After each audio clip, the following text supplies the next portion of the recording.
So I'll start off. Hi, everybody.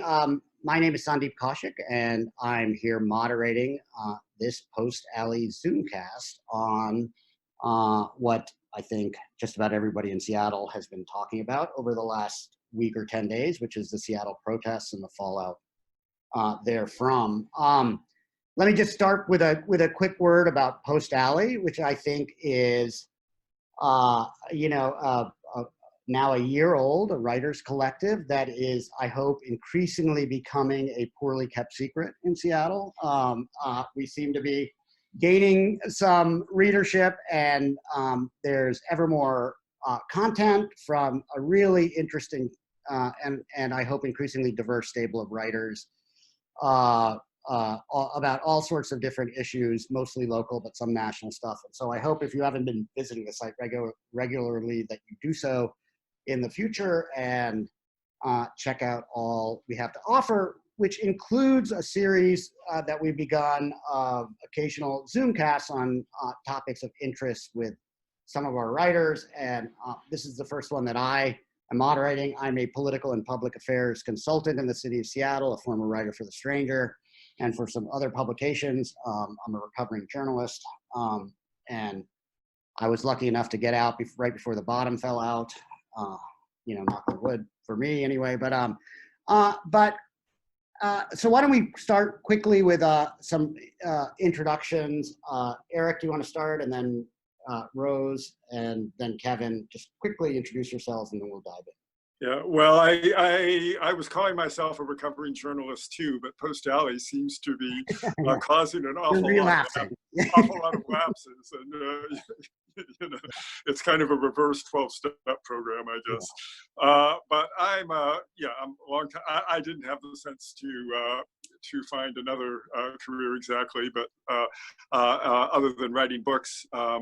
But I worked for the Weekly, then Seattle Weekly, in the 80s and 90s, and was kind of out there day and night covering the protests and sometimes riots, following the launch, in the run-up to the first Gulf War, following the Rodney King verdict, and during the WTO meeting here. And I thought I'd gotten away from all that, but here we are. I've lately been working more as an environmental and science writer. A few books, worked at the University of Washington doing that, and kind of city matters can keep calling you back. Great. And Rose, dive in.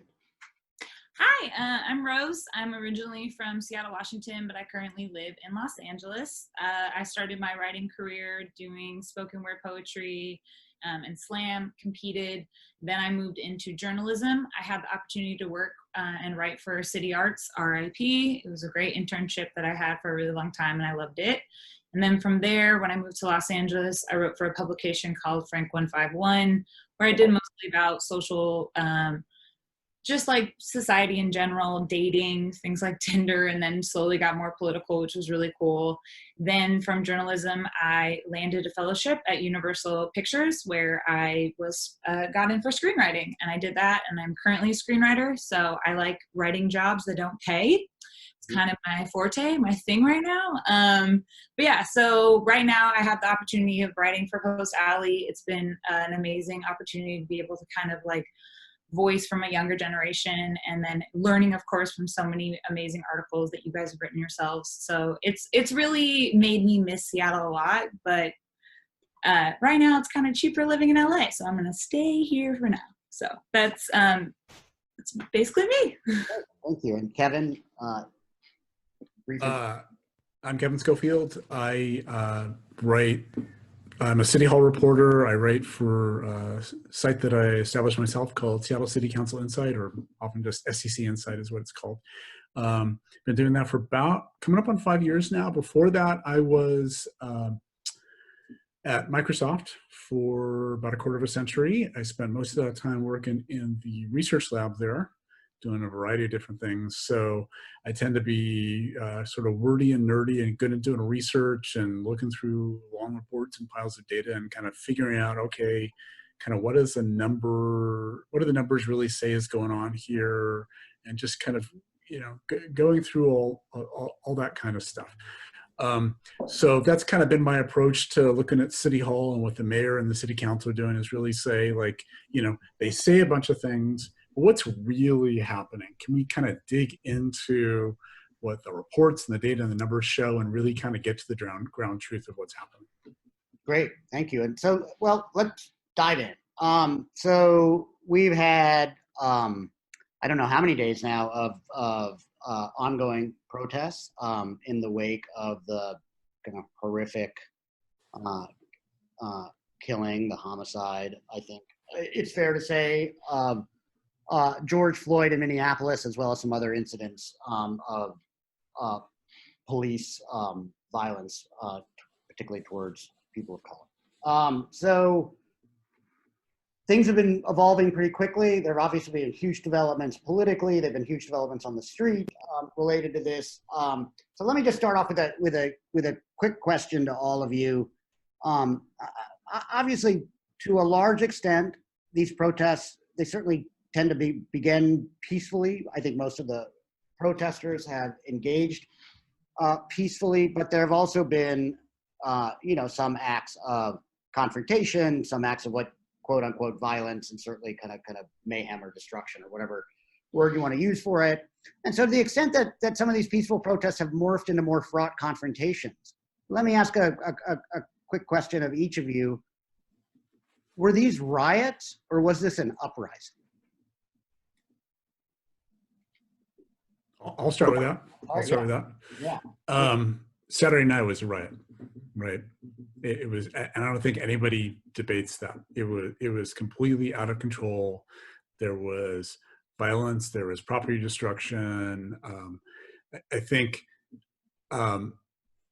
for the days that followed, it's unclear what it was, because I think there was a lot of let's just say nonverbal communication going on between the protesters and the police. And a lot of that was kind of, it was bound in physical confrontation, right? And if you look at the police, they showed up in riot gear, right? And that they were certainly communicating without a certain expectation for what they thought was going to happen, right? And in the eyes of some people, including a bunch of the demonstrators, they were in some ways asking for a physical confrontation, and they got that for several nights. And I think part of the negotiation back and forth from that, led to, I think, what we really saw on Wednesday, which turned out to be kind of a breakthrough day, where it really actually turned into an uprising because real demands came out of it, right? Where the Black community and the demonstrators said, this, not only is this what we're seeing, and we're going to continue to show up in the thousands every night, but we're going to keep doing that until you do these things, right? And that's the point where I think, like, you could really call that an uprising. And it worked, and it's started to be effective. They haven't gotten everything that they wanted, and they've got a long list and some big demands, but there have been some changes in the policing of those nightly events just as a start, and the police is demilitarized a bit, and so I think we may be moving beyond at some level an uprising, but I think as of Wednesday, that's where it was. Yeah, and we'll get more into kind of what we think the impacts have been, but Rose, you agree with that? A riot that turned into an uprising? Well, I do agree with that to an extent. I just don't understand why police would show up in riot gear if there wasn't already a riot. So I think that's a tone setting thing, which is upsetting. Don't show up to riot with a protest with riot gear. So I don't know if I necessarily would categorize it a riot. What came out of it was a riot, but it did begin as a peaceful protest. And then, of course, with the tensions growing high and people were frustrated. I wholeheartly believe everyone peacefully protested in the honor of George Floyd and, Breonna Taylor and so many other Black people who were murdered by cops. I believe they did that in honor of protesting them. I think the looting and destruction was done in frustration and anger. I don't think anyone did that in the honor of them. I think they did it just kind of like hey, you care more about property and your business is being destroyed than the life of a human. So I think it was, 2 months, most of these people have been quarantined, and, tensions grew high. And I think the level of seeing people in riot gear kind of just gave the little like middle finger of like, okay, you want to fight? Here's what's going to come out of that. So, but I do believe that it is now uprising. I mean, thank God those 4 men, those 4 thugs were finally arrested for killing George Floyd. Unfortunately, though, Breonna Taylor, her, killers have not been arrested yet. So that, I think, adds to the demands that still need to be done. Eric, you've been covering, as you said, protests for years and years. So what's your take? Well, I qualify what Rose said as far as dressing for a riot when it's only a protest. They do that out of anticipation. And if the response has been conditioned in part by the WTO protests of 1999, when the police were unprepared. The city underestimated the scale of the protests and the range of the protests, and the small share of following Jenny Durkin, they were white, certainly white, but and at that time called Black Bloc rather than people who came to smash things and provoke a bigger response. And they were scrambling furiously for equipment, which during that week, which they obtained by the. But I suspect there's been a determination and not to get caught flat-footed again, and maybe some overcompensation. The show, that kind of phalanx certainly can be is taken as a challenge, and particularly on Capitol Hill, where these confrontations have wound up for nearly 20 years now. Yeah, well, so let's. Actually, can I just jump in on one thing here? Yeah. Rose, I completely agree with your characterization, and I just want to chime in here about that. Saturday started out as a peaceful demonstration. In fact, every day has started out as peaceful demonstrations, right? And as for Saturday, there were conflicting accounts of exactly what happened, such that it became a riot. But I think it really is important to recognize that every single day this week, it started out as peaceful demonstrations, regardless of where it ended up. I will just chime in quickly because I watched probably 4 or 5 hours on TV on Saturday, late afternoon and evening, kind of as that, all the TV stations were obviously covering what was going on. And there were 2 interviews with African-American women over the course of those 4 hours, I think on 2 different channels. And I thought that really struck me, because both of the women said essentially the same thing, which was that they came there to protest peacefully, and because they were feeling such incredible anguish about what they had seen. And they felt like, they didn't, I'm paraphrasing here a little bit, but these kind of, these they're radical white kids that sort of hijacked their peaceful demonstration, and they're smashing up the Nordstrom, and they were like, we didn't come here to sort of provoke the police into getting into a fight with us. That was not the intent here. The intent here was to mourn and honor and call for change. And so that jumped out at me, on Saturday. Now, I do think the narrative, the kind of perception and the narrative, particularly on the Seattle left over the last few days, has really changed a lot from where it was on initially, maybe on Saturday and Sunday. And so let me ask this question. I think the narrative on the left now is that, and Rose, I think you were alluding to this in your comments, that this is, to the extent that there is confrontation and violence, is largely the fault of Seattle police. They came looking for a fight, and they provoked protesters into having one. And to the extent that some protesters may have acted out, well, that's legitimate given decades of oppression that they have faced, either because of capitalist inequality or racial animus or bias, right? So certainly it seems like politically that's where many of our city council members are on this. But so let me ask that, Kevin, you agree with that line? I think there are clearly people saying that. Yeah. To me, that's a distraction. I think the bigger message here is let's just face the irony, right? It started, Saturday here in Seattle, but earlier than that, the prior week, all across the country, and people protesting over policing and police violence. And the response from the police was over policing and police violence. They demonstrated exactly what people were out there protesting about. And, and that, is to their discredit that they did that. And they were in a tough situation. They were absolutely in a tough situation, but they gave a perfect example of why this is a problem, right? Our police are over militarized, right? They just simply are, right?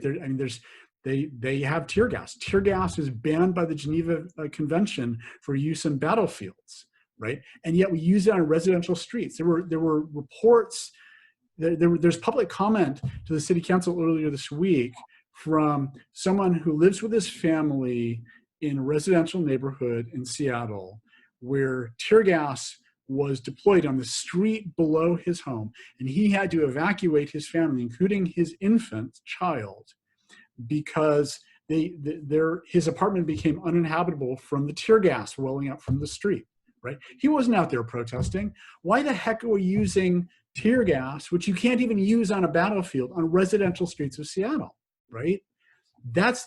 We can talk about, we can talk about looting, we can talk about violence, we can talk about that whole set of response. And at some level we should, right? But at this very moment right now, I think that's a distraction from the things that we really need to be talking about. Eric? The tear gas, which I remember from anti-war protests when I was in high school, which is when I first got a whiff. Yeah, it's a chemical weapon. Oddly enough, there's new research finding that it can have more lasting medical effects as well. And the militarization and armament has become reflexive. Now, one argument for the turn to this kind of non-lethal, so-called non-lethal weaponry, the tear gas, the pepper spray, the flash bombs, the noise makers, rubber bullets, is that they are non-lethal, the same as for tasers, and that this is how you avoid situations like Kent State, where you send police or troops with no option but either swinging batons or firing bullets into situations, and it's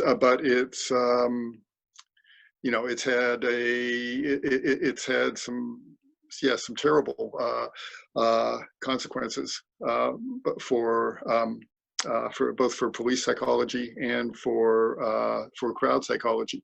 As your earlier question about whether this was a riot or an uprising, I think it was a protest that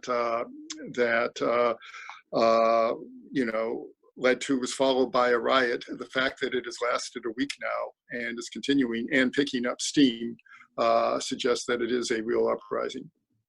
Rose, legitimate, right? Violence, mayhem, legitimate. Well, I mean, I feel like a lot of the violence that's happening is the police towards the protesters. I don't see protesters tear gassing cops. Also, the idea of public health. Right now, we are still in the middle of a pandemic, Corona and COVID, which is a respiratory disease, and you're tear gassing people. Like, that's just, that's in your lungs, and that's like such a sensitive thing that's happening.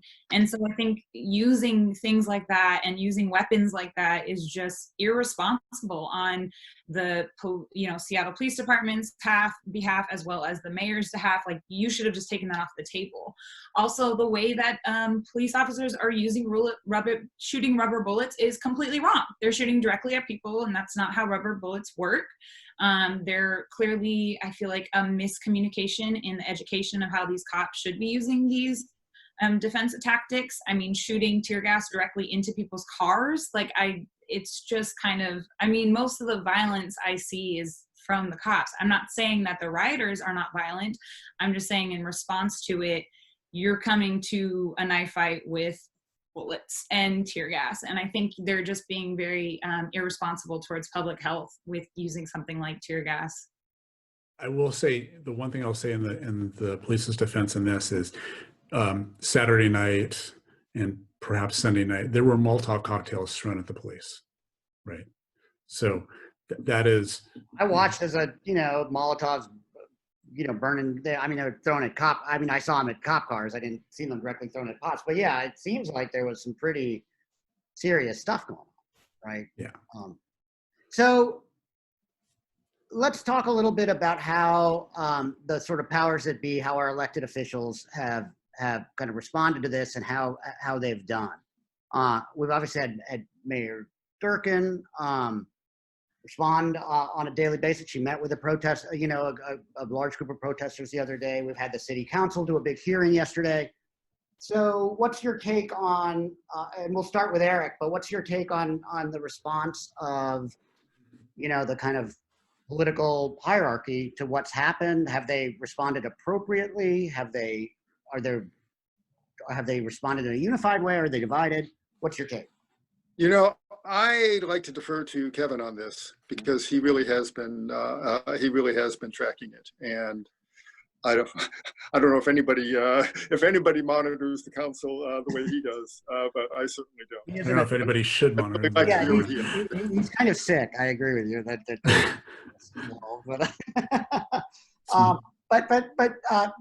And we'll get to Kevin. I know, Kevin, you've got thoughts on this, but Rose, thoughts about either the mayor or the council or anybody else's thoughts about Carmen Best. We have an African-American female police chief, one that really got that job because of a significant outcry from the community that wanted her in that position. But in recent days, I think she's taken a lot of criticism. I see on social media criticism for defending the police department, defending her officers, defending their tactics. So weigh in on it, Rose. What's your thought? Well, I feel like with Carmen Best, I honestly believe that she is trying the best she can. She is out of uniform, still a woman of color. And so she understands where a lot of these protesters are coming from. Although I'm not happy with the tactics that the police are retaliating against these protesters, I think she is trying her best to defend them in such a interesting, precarious situation. I'm actually a little disappointed with Mayor Durkin right now. I feel like she needs to just kind of stick to one kind of solid thought. I feel like she's been flip-flopping a lot. I understand that information is probably being rolled at her very quickly, but just in her initial response, and then also you were talking about the tweet earlier about the white men and the pandering of it. It's just kind of, it seems a little performative, and I feel like she, of all people, should get as much of the community as she can and really understand what's happening on the ground. Kevin, your take on our yeah, I think there's a lot of context that's important to this, right? And one piece of context is just where Durkin is from the point of when she got elected, running against Nikita Oliver and others is a real moderate, right? And anytime she opens her mouth, there are people, across the political spectrum in the city who can easily find something to fault in anything she says, because she's really trying to, at some level, to speak to everybody and offend no one, right? And And that's tough, and you pretty much always fail when you try to do that. So that's a part of it. Another part is, of course, she's been leading this effort for the last several months to deal with the COVID pandemic, right? And everybody's a little worn down. Everybody is, a little stir crazy because of that. And she's had to expend a lot of political capital just to keep that moving forward when we've, shut down the economy and, just all the things that have had to happen that have caused economic, and personal pain to a lot of people, and if caused a lot of sickness and caused a lot of death in the city with dealing with this pandemic. So she's carrying all that in, and then there's the specific history of the police accountability legislation, and of which a lot of the pain of that actually predates Durkin, but then just the process of how Chief Best ended up being selected as the chief of police, where she was eliminated as a finalist, and then after pressure, she was added back in. And Durkin has never been a favorite of the kind of more radical left in the city. They don't like her, right? And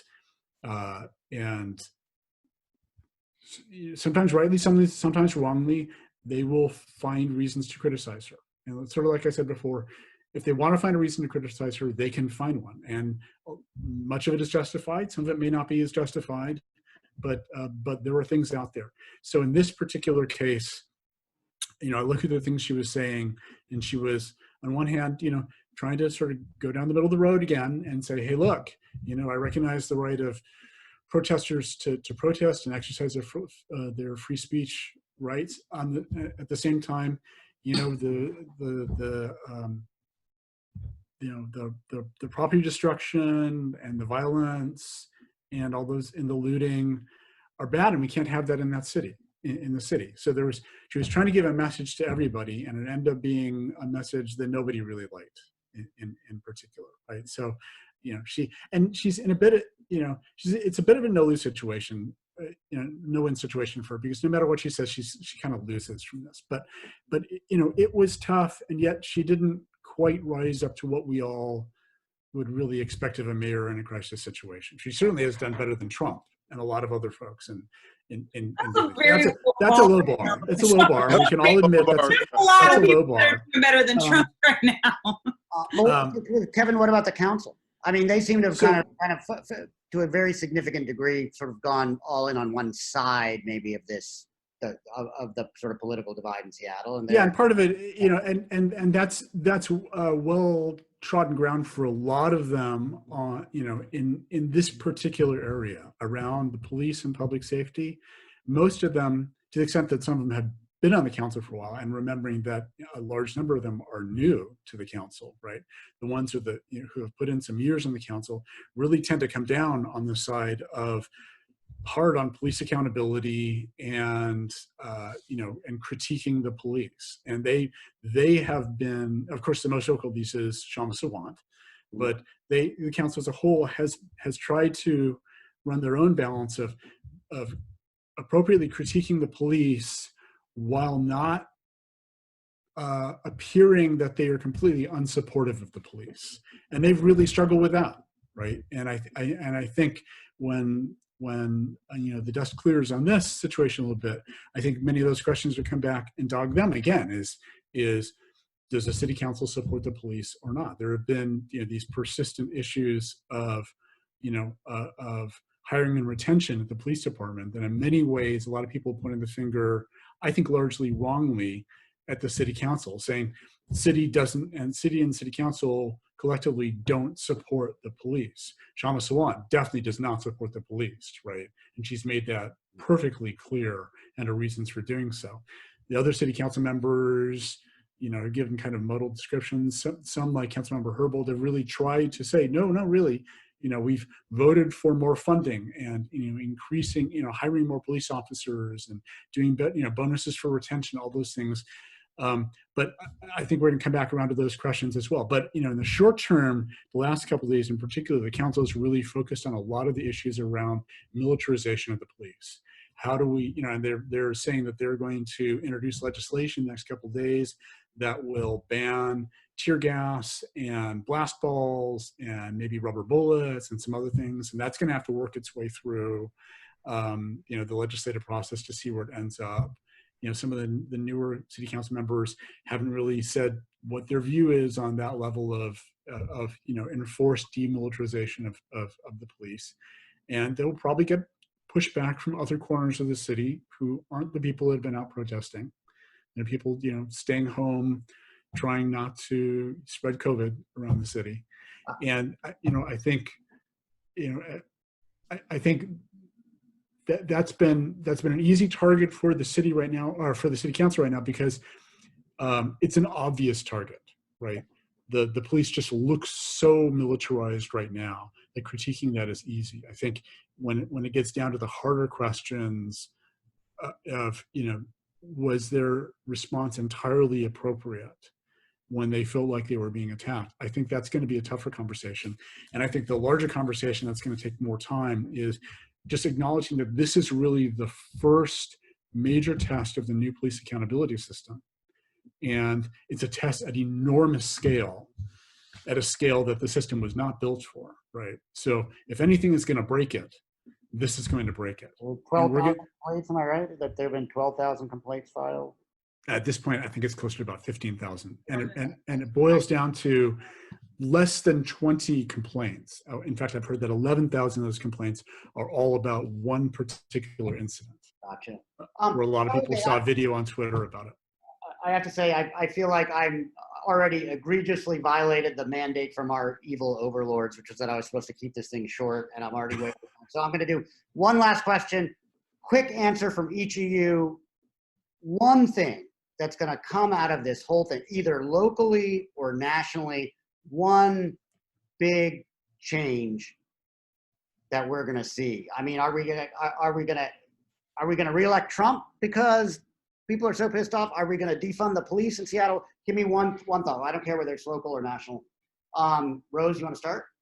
I believe in defunding the police. I'm in Los Angeles right now, and we took $150 million out of their budget, and I think it's going to be completely fine. I don't like the way that they're reacting to this. I think it's very simple that they overreacted in this situation. I think that a takeaway we should take from this is that people rioted, people looted, people destroyed property, and people listened. So what do we do now?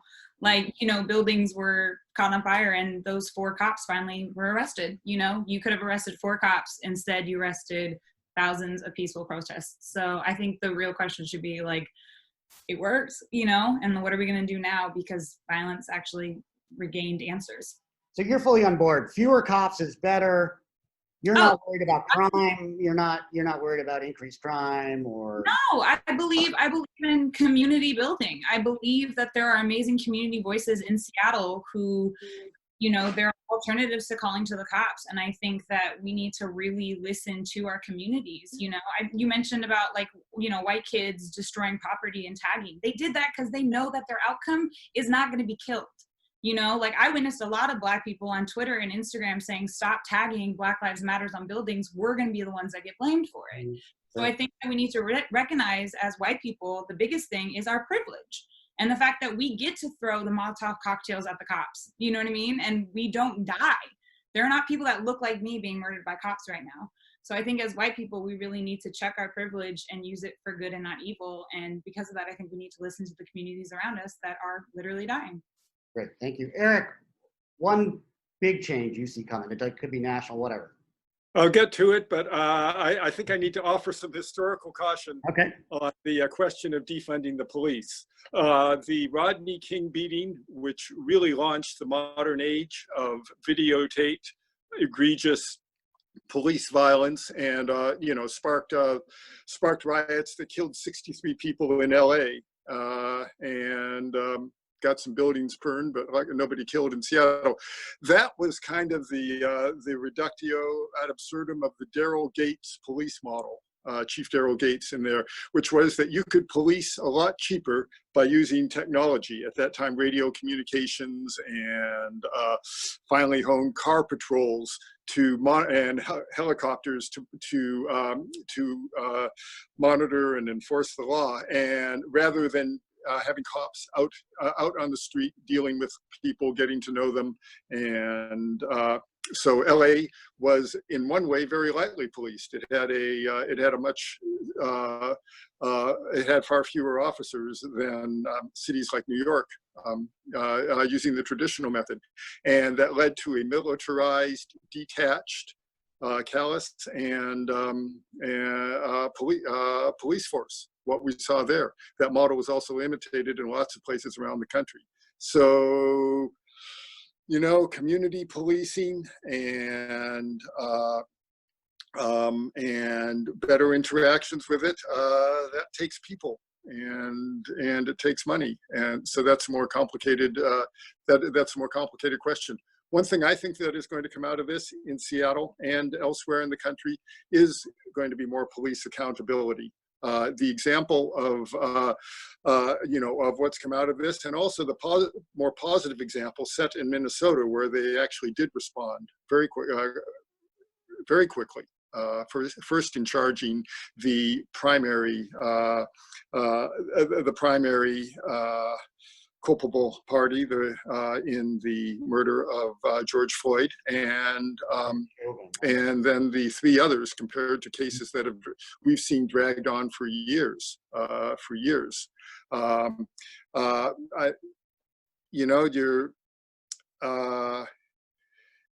It really needs to. It comes down from the top in police departments, and ultimately from mayors, is demanding that kind of accountability in officers, which we generally haven't had in this country. We haven't had under Washington law, which has been reformed somewhat, but made it very difficult to hold police accountable. I don't think that's going to be politically acceptable going forward. Do you think we're going to see significant police reform coming out of this locally? I think so. I think that the consequences of not having it, and the built up rage and frustration at the kind of treatment and the kind of impunity that it's led to for bad officers is just too evident now. Kevin, one big change?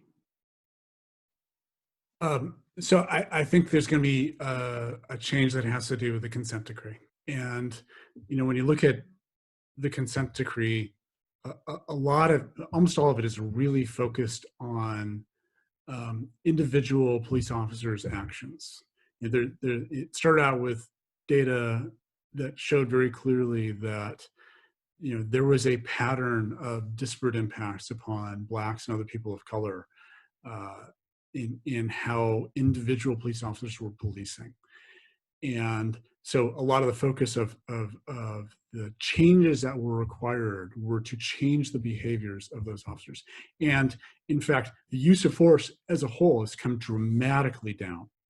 The use of force that remains, there are still very clearly disparate impacts towards Blacks and other people of color. So it's progress. It's not done. There's still big problems there that need to be solved. But it is important to recognize that the overall amount of use of force has come down dramatically. But the one thing that's really missing in the consent decree that really proved itself out over those few days is the consent decree is almost completely silent on how the police responds to large events, right? It really is all about individual actions. So I think the big thing that we're going to see, I don't know if they're going to, I think it's unlikely they'll go back and write a new sort of codicil to the consent decree to add in a new section about, you know, police response to large events. But I think at a local level within city government, I think that's going to happen, right? I think there's going to be some new laws, there's going to be a bunch of new procedures, and it's going to be heavily monitored. Right. So I will say my one prediction about this, I would say when all of this unrest and uproar started, I was really worried that there would be a kind of Nixon land or law and order backlash, and that this was going to probably feed into the re-election of Donald Trump. I will say I don't think that anymore. I will predict the opposite. I actually think Trump's sort of unhinged, over-the-top kind of reaction to this stuff, the thing that happened in Lafayette Square the other day, I actually think this is really damaging for him. And he seems to be just trying to pour fuel on the fire in a really divisive way on really kind of hot button issues around race. And I think demographically, we are not in the 1970s anymore. America has changed a lot. I think in the suburbs that kind of swung the 2018 elections, kind of educated, affluent, more diverse than they used to be, but predominantly white suburbs. I don't think they like the way Trump is trying to kind of drive wedges. I think those places have become culturally much more cosmopolitan and much more socially liberal on questions of race. And so I see this, fingers crossed, that it's going to that this is part of the end of Trump. So anyway, with that, I think we are way over time. So to thank you to everybody who was on the panel today, and also for those watching. Obviously, I hope we didn't witter on too long, but there were so many profound nuggets of wisdom that were coming that we just had to keep going and keep talking about it. So with that, I'm going to say bye-bye to everybody and thank you. See y'all.